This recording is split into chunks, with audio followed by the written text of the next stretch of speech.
had a few people asking me about the rock terrain that I use and whether or not it's homemade. It is in fact homemade, and yeah, it's quite simple.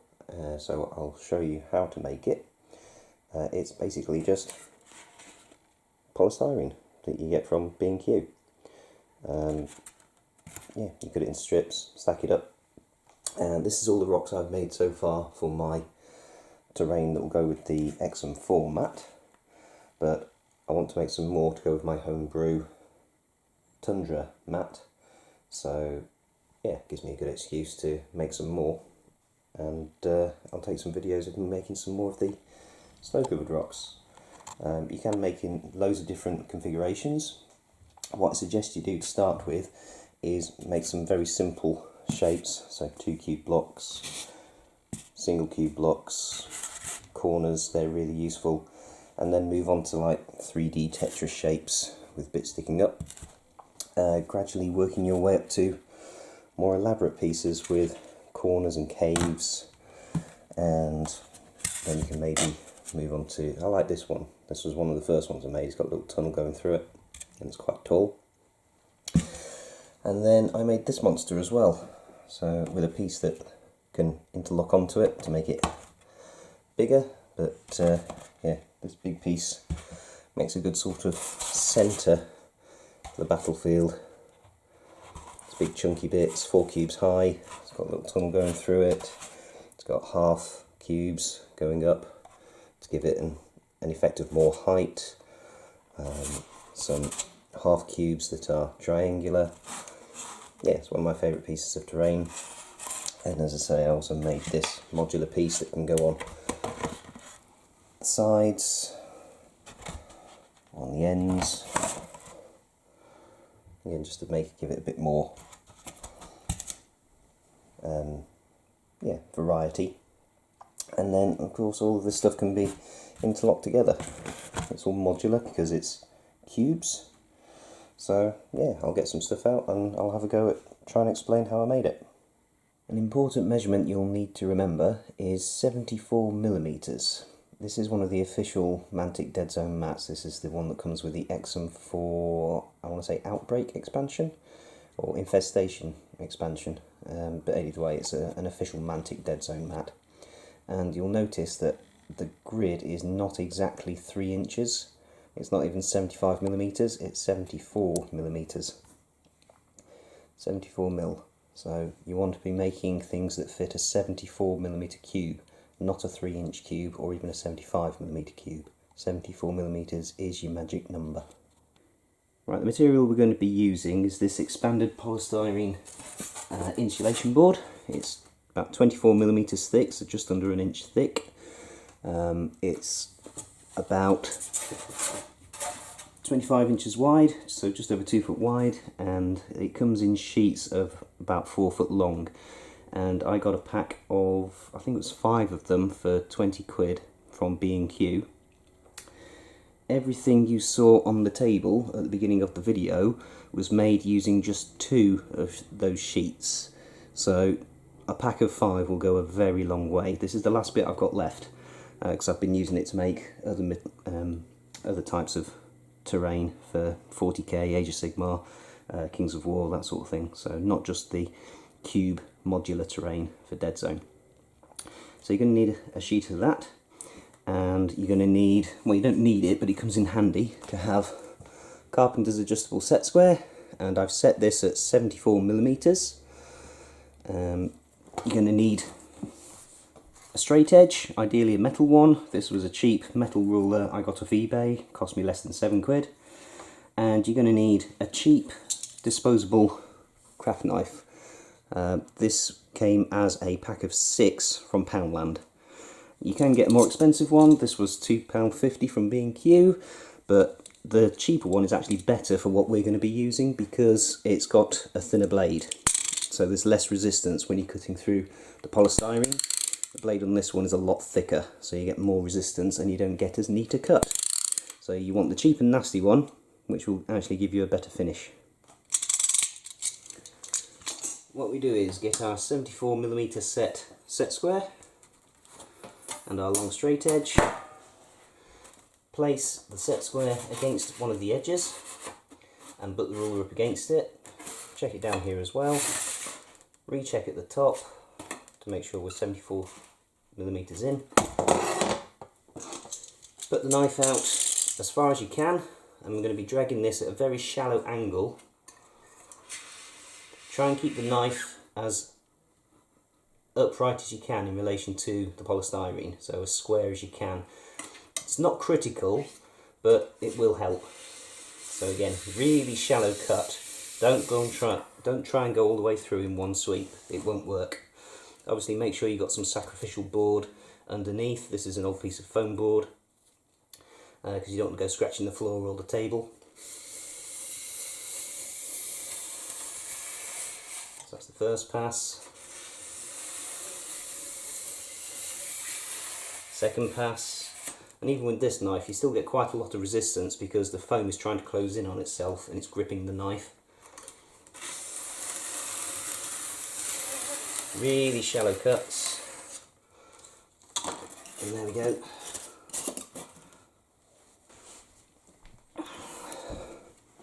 A lovely clean cut with no bobbling. And you just continue working your way down the sheet, cutting off 74mm strips. Right, now we've cut our strips, it's time to cut the strips into various lengths. So if we're going for a one cube, a single cube, obviously we've got 74mm wide, so we want to cut 74mm in. If we want to go for a double cube, we want to go 74 times 2, so 148mm in. And if we want a triple cube, we want to go 222mm in, 74 times 3.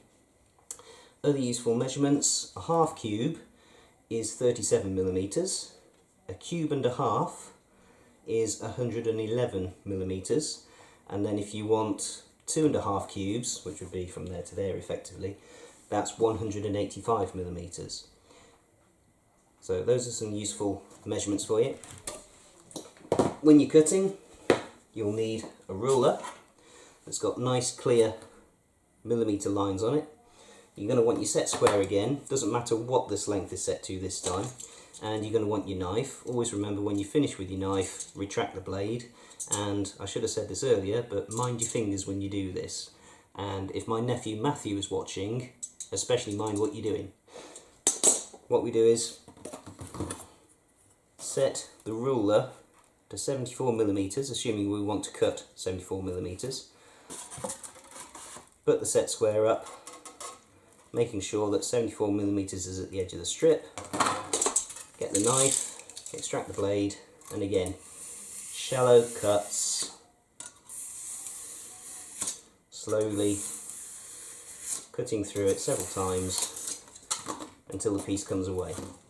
So keep going like that, and I recommend you do at least 3 of every size you think you might want to use, because we're obviously going to be stacking them up at least 3 high. As you're cutting them, think about the shapes you want to build. So here I've got some 3x1s, so 3 cubes that way, 1 cube that way. Some single cube pieces, these are 2x1, this is 1.5, and these are half cubes. Not quite exactly, but these are the offcuts off the end that are more or less half a cube, so they can come in handy. And as I say, start with simple shapes. Don't overlook the simple shapes, because they're really useful when you come to set up your terrain for your games. So things like a 1x2, they're really useful.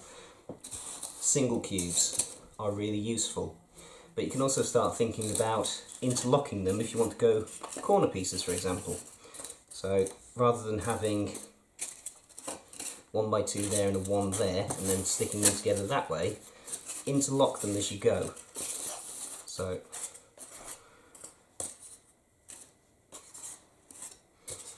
like that, and you end up with a much stronger corner piece then.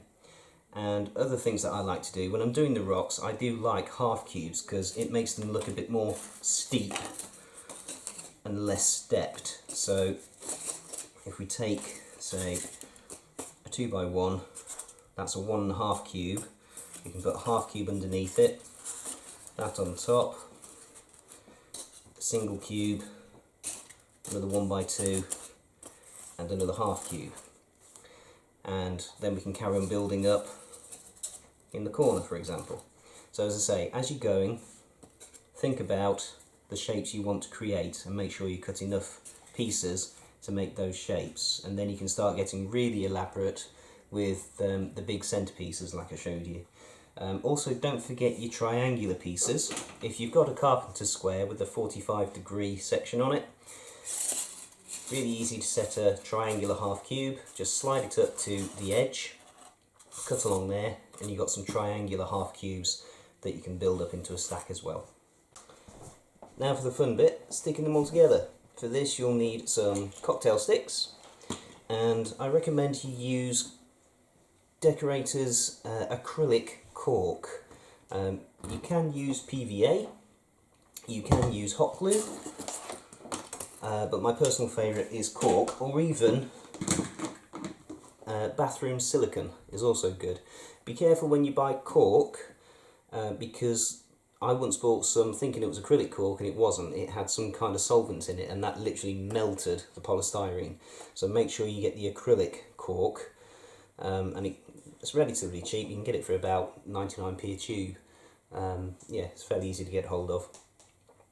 Now when you come to stick them together, I'll just make a nice simple 1x2 block here. Draw a bead around the rectangle, but don't go right into the edge. Stay about 3/4 of an inch from the edge. So draw a bead with the cork, maybe a little bit in the middle, and then the kitchen rolls there because this then continues to ooze out after you pull the trigger. Press your next layer on the top. Press it down. The reason you don't go all the way to the edge is because it will seep outwards as you press it down, and when we come to the bit where we make it look a bit more rocky, you don't want the glue all the way up to the edge. You want there to be a bit of a gap. Draw another bead around the next layer.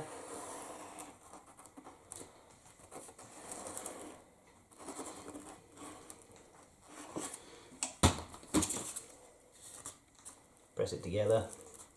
And then especially for the more intricate shapes, so if you're going to start building stacks up or sticking stuff onto the side, this is where you want your cocktail sticks, just to help hold it together. Push it in, and then if you've got your steel ruler to hand, you can push that spike all the way in. Push it nice and in deep. And if you can push them in at an angle, again they'll help stop them moving around. And that will help hold everything in place until that cork dries. And I recommend you leave it at least overnight, certainly at least an hour, preferably 2, but ideally overnight, for that glue to fully cure. I'll show you how to do a slightly more complicated shape. This is basically Lego for oversized kids. So what I've got is some 2.5, some 1.5, some triangles, and some 2x1s. So this is the bottom layer, so a 2.5, a 1x1, a half triangle and a half, and start with a bead along this edge, press it into place. It's a triangle piece, small bead along there and along here, press that one into place against the edge. This one, I've already got a bead along this edge on the edge of the triangle.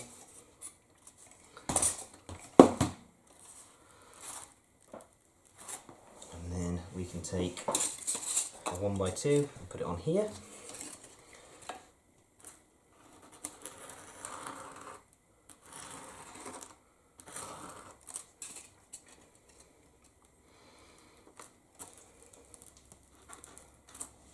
Half. So along the base, along this edge, put it on here. Any bricklayers out there, you'll find this really easy. The half triangle, blob on the bottom, along the edge.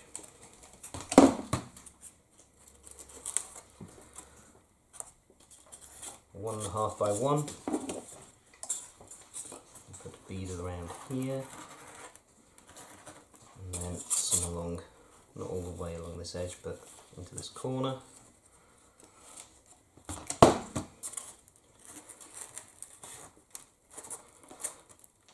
And then sandwich the top layer.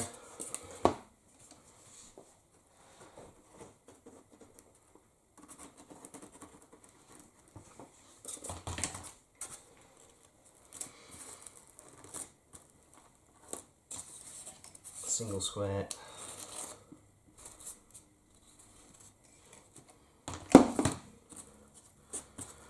Press that into place. Little triangle.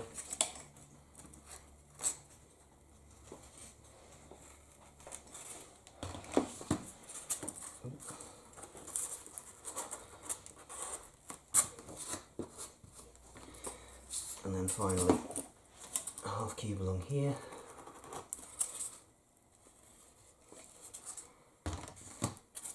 There. And then you can take your cocktail sticks and start skewering it all together to hold it in place. Pushing it in with the edge of a metal ruler so you don't impale your thumbs and your fingers.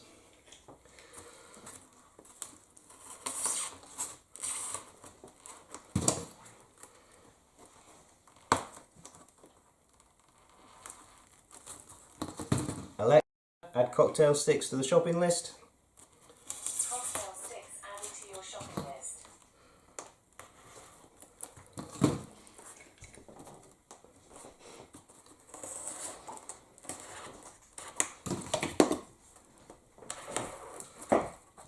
And then keep adding cocktail sticks until it's all glued together.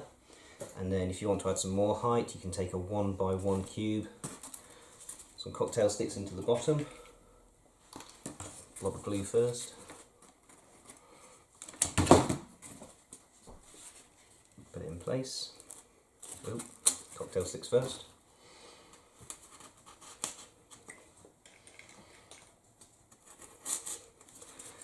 Carefully skewer it into place. And then just carry on building until you find shapes that you're happy with.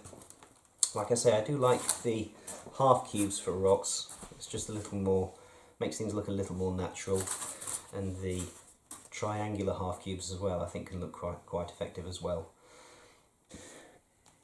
And with the strips I had, which was probably just under half a sheet, I've managed to make these three shapes. So a 2 by 1, this one that you saw me make, and this one which is similar. We've got a half triangular cube there, a couple of half cubes there, a full cube which goes up to a half cube, onto a half cube with a an L-shaped 3 cube.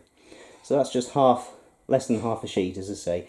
So if you get a full pack of 5 sheets, just think how much terrain you can make. As I say, all of that on the table was 2 sheets.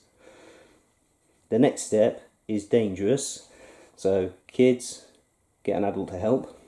For the next bit, make sure you are in a well ventilated area. I'm ideally outside. I'm currently in the garage because I don't want there to be too much wind noise for the microphone on the camera.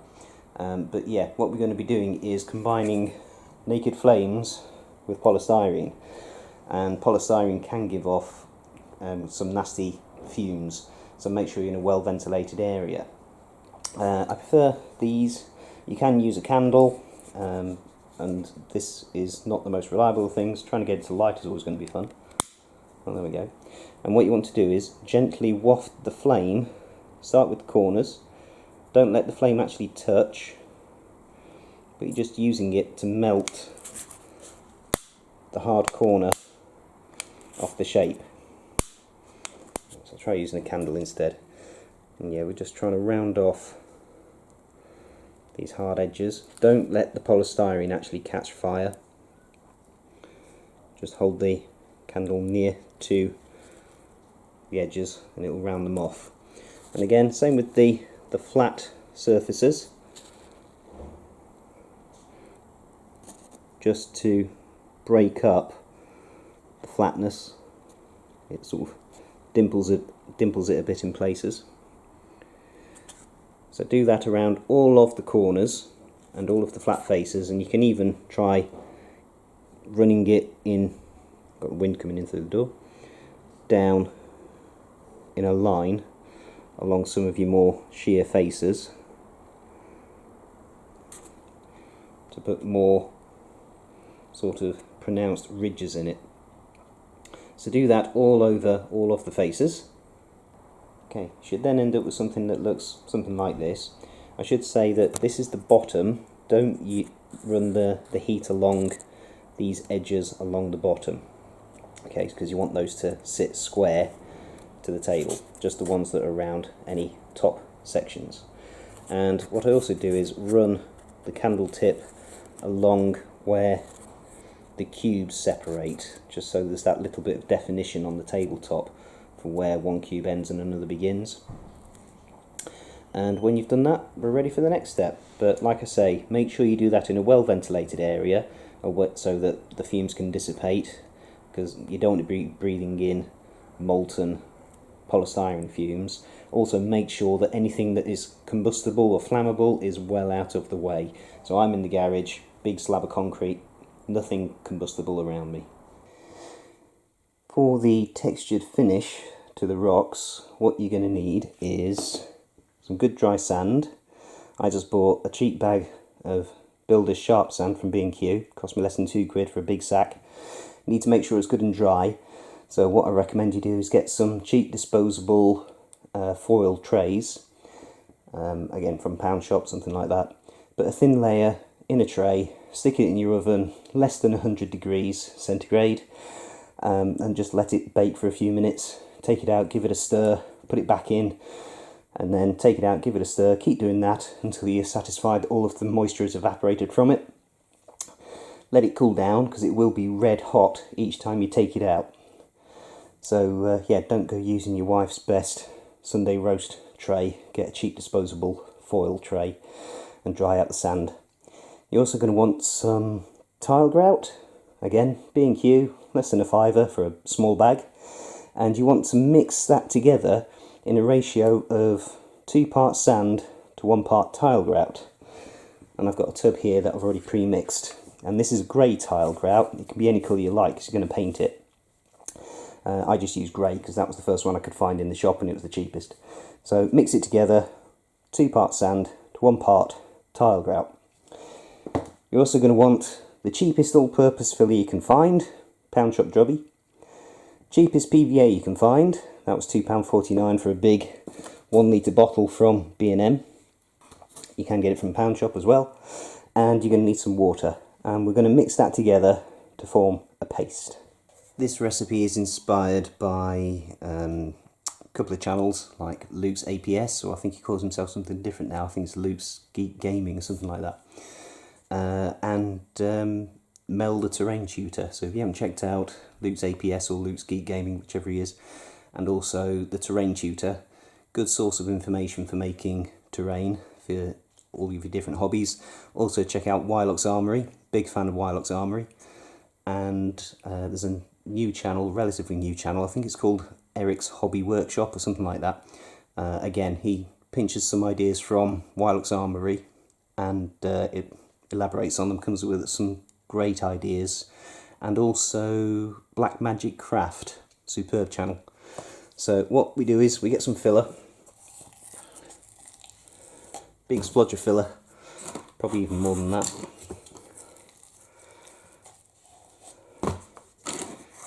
Again, use an old takeaway tub or something like that.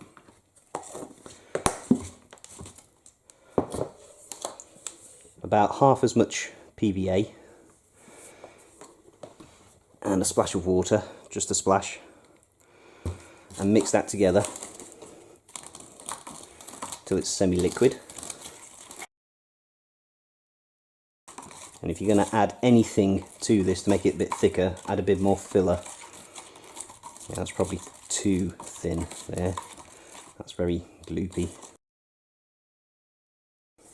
Got another splodge, good splodge of filler.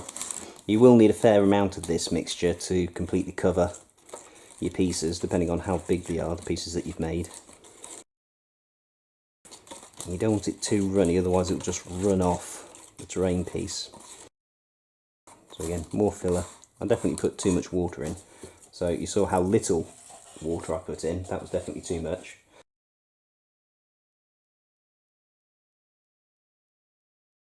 Right, that's getting a bit closer to the texture that we want, the consistency that we want rather. So you want it to be fairly thick. You want to be able to paint it, but without it running off. So really you're just trying to thin down the filler, or spackle as they call it in America, should have said. In America they call it spackle. But yeah, get it relatively runny, because we're now going to thicken it up again a bit more with the tile grout and sand mix. As I say, this is 2 parts sand to 1 part grout. And we just scoop this in. Finally found a use for all your old medicine spoons. Add it in a couple of teaspoons at a time, and then carefully mix it up, because this is certainly, the tile grout is quite a fine powder, so it can go into the air and you don't really want to be breathing in that powder, that dust. And I should say the tile grout stinks a bit. It's not a very pleasant smell once it comes into contact with the liquid. So straight away you can see with just a couple of teaspoons that's thickened it up already. And obviously it's turned grey because it's grey tile grout. And we probably want it a bit thicker than that. The more of this stuff you put in, the more of a grainy texture you'll get to the final product. So add another spoon in, just add it a spoon at a time. Give it a mix until you're happy with the consistency.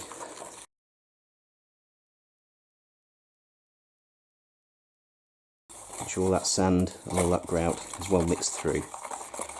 And we could go a little bit thicker again with this, maybe half a teaspoon. Not too much more though, just half a teaspoon.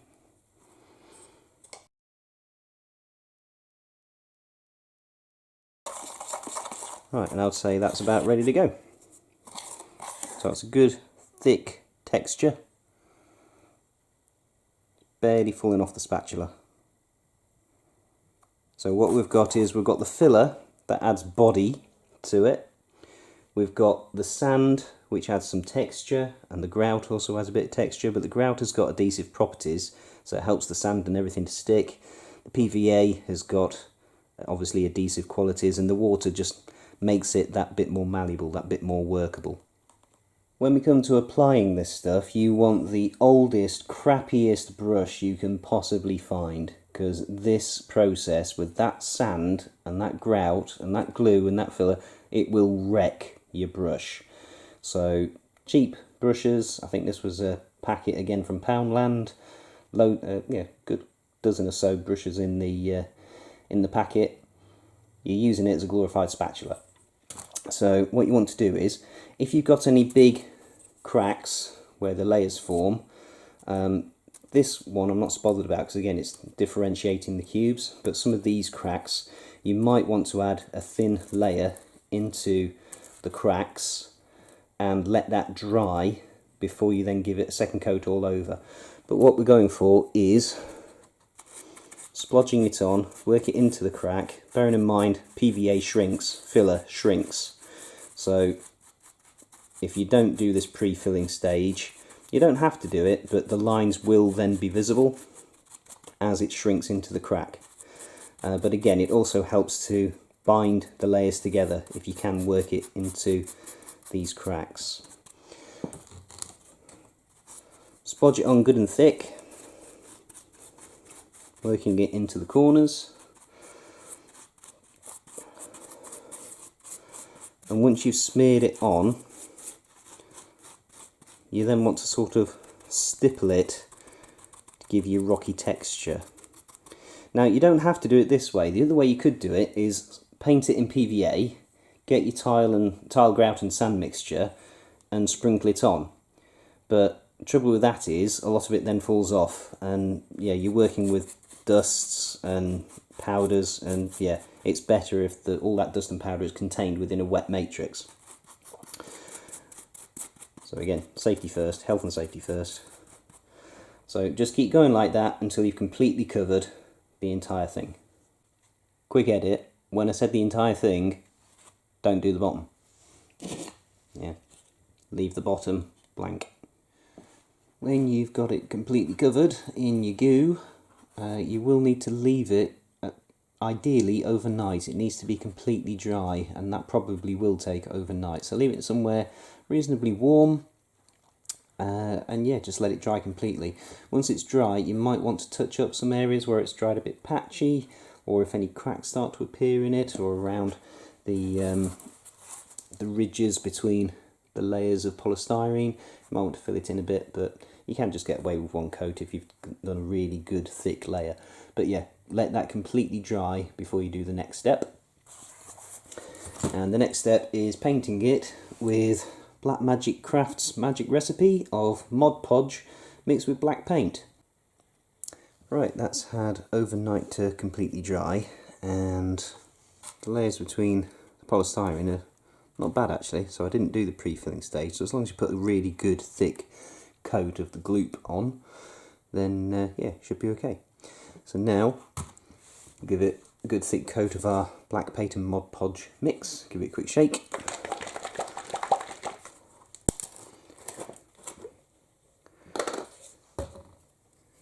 Get your cheap and nasty old crappy brush, because again this will destroy your brush, so don't use a new one.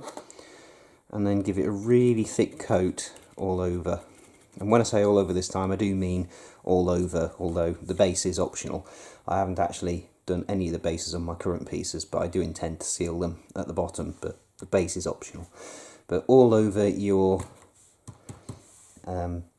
gloop texture from the filler and the sand and the grout and the glue and everything, give that a really good coat of this to seal that in place.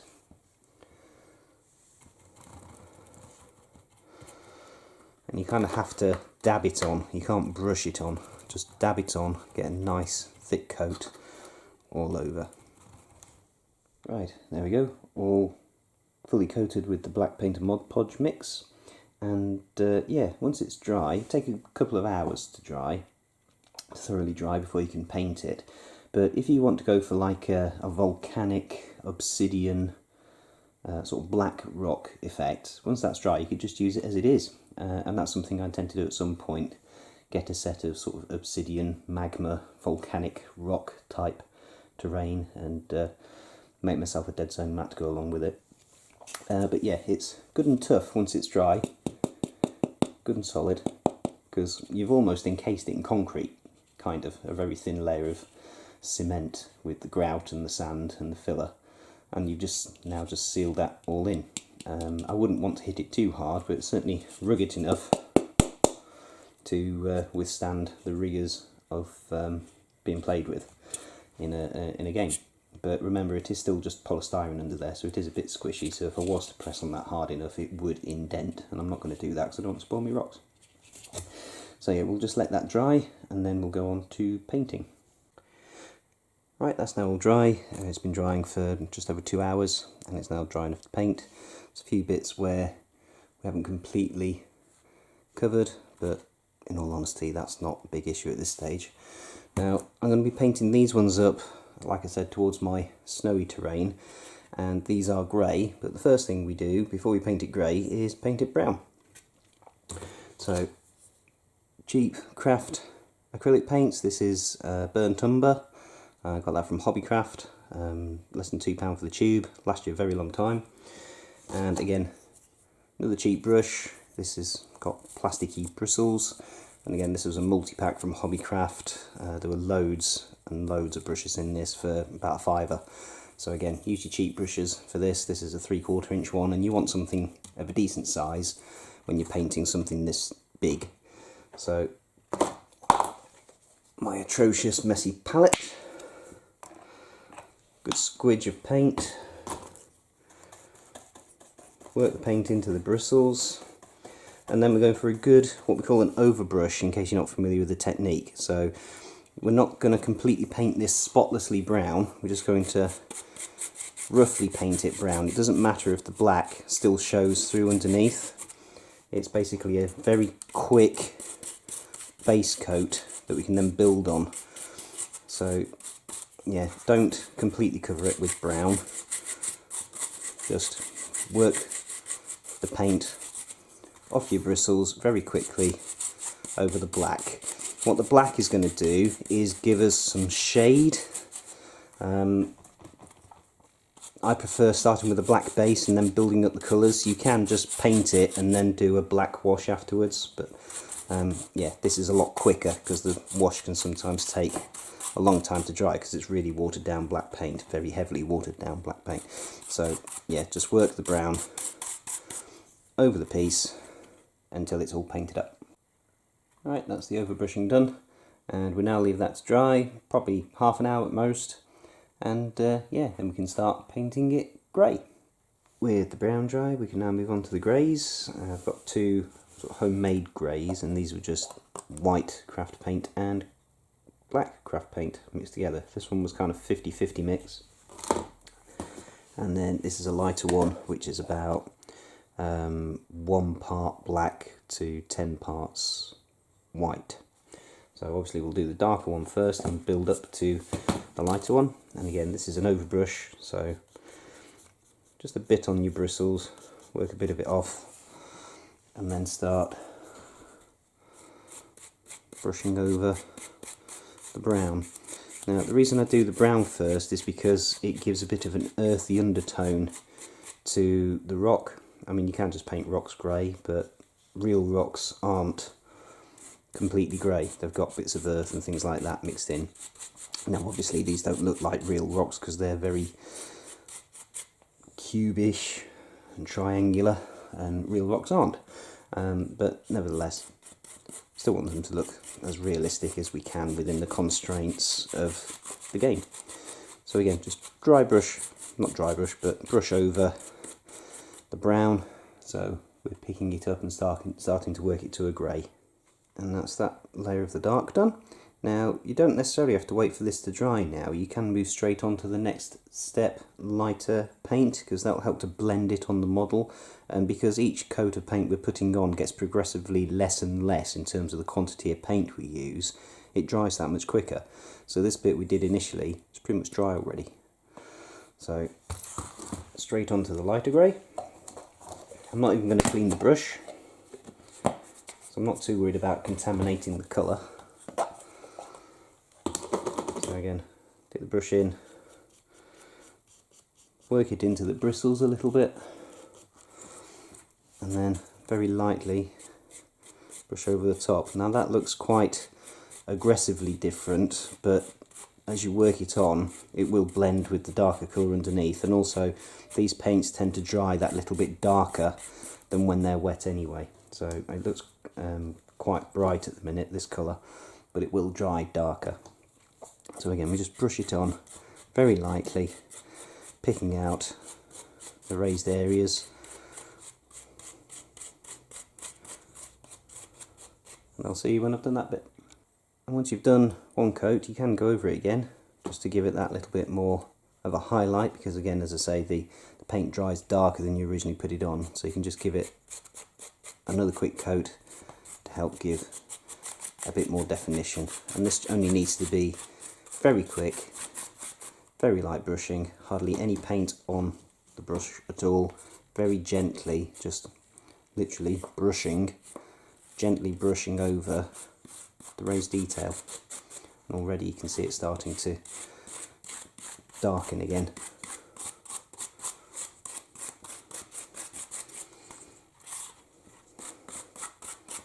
So just a very, very quick brush all over.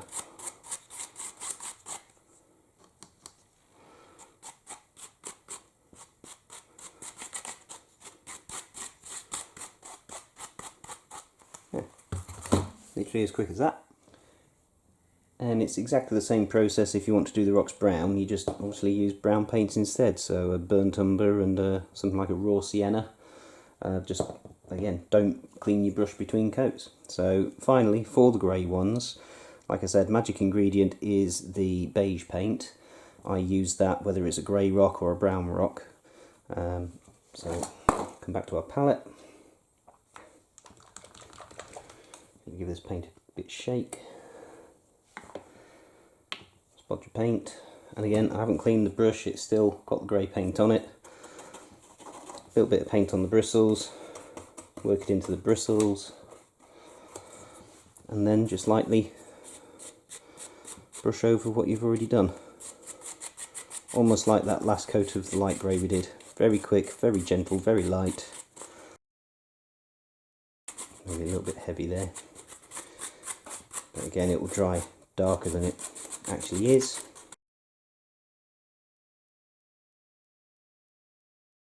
Overdone it there, that's not great. But yeah, job's a good one, kind of. So yeah, if you do get any lumps of that, you can always just touch it up later with some of the darker colours. But that is that rock finished, except for the snow. And all we do for the snow is we've got the Woodland Scenics Snowflake, and it's just like when you were a kid and you use glitter. So you get some PVA glue, paint the PVA glue on the rock, sprinkle that on, tap it off, wait for it to dry, and this has got 2 coats on. Sometimes if I'm using it on a model base, then what I'll do is I'll mix the snow effect with the glue and a bit of white paint. For this I just literally did PVA with the snow effects. So paint the PVA on, put the snow on, wait for that to dry, another coat of PVA, another coat of the white stuff. Once you've got everything painted up, you're then ready to go. You can make things like this nice little canyon. So that'll make a nice setting for a skirmish. Loads of different things you can try. And as I say, I'm building now some sort of snowy covered ones for my homemade tundra mat. I might show you how to make one of your homemade mats in a future video. So that's how I make my Deadzone rocks. And you can really go to town. You can do elaborate things like this. I think this was actually the second piece I made. Yeah, and it's a big, sort of good centerpiece for a battlefield. But equally, don't neglect the smaller, simpler ones, because they really do come in handy as you build up the terrain pieces. And to finish off, just a few quick shots of the scenery in action. So some beleaguered enforcers embattled by plague. You can see just how well the half cubes take a size 2 base. Snipers perched on top of the rock, ready to shoot down at the plague warlord. So yeah, have fun building the battlefields. It's yeah, like I say, it simply becomes Lego or building blocks for big kids. It's great fun. And using your regular mantic terrain, you can also do things like buried bunkers that are semi-buried into a rock face. So yeah, loads of things you can do with it. Well, I hope you enjoyed that. That was my first ever terrain crafting video. I'll be honest, I've been meaning to do that for quite a while, but having the request to do it sort of spurred me on to do it. So I hope you found it useful. Like I say, be really careful with the sharp knives, be really careful with the naked flames and the polystyrene, yes? Make sure you're in a well-ventilated area when you're doing the hot bit. And yeah, thank you for watching. Continue to like, comment and subscribe. God bless. Stay in, stay safe.